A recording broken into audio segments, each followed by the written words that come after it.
အတိပြုံမတရားဘူးခွာတယ် တ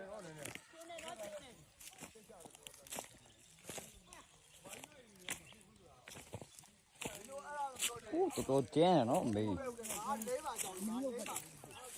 ခုမှကြုံဖို့ရလားမေး မကြုံဘူးလားတင်းနေလားမနေ ဟောရေလေးပါထွက်ရေကြီးပါထွက်နော် ရေးကြီးပါဆက်ကြောင်းပြီး ချောင်းကြီးဖြစ်သွားတာ တာဗီဒီယိုကောရဘာမှမနှိရတော့ဟုတ်လားရတာ အေးရတယ်အဲ့လိုဆိုရိုက်ထားပြီမေး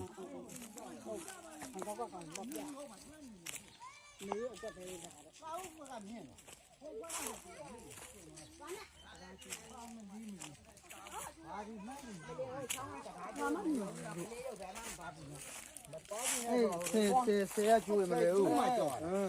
ဆယ်ဘက်နဲ့လုံးလိုက်တော့ဒီတိုင်းလုံးကြည့်ပါ ဒိုးလေးမဲအောင်လား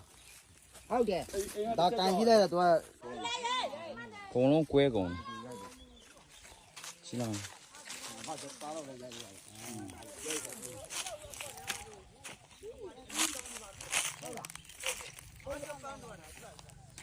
အကုန်ကြိုးအကုန်နာနဲ့တူတယ်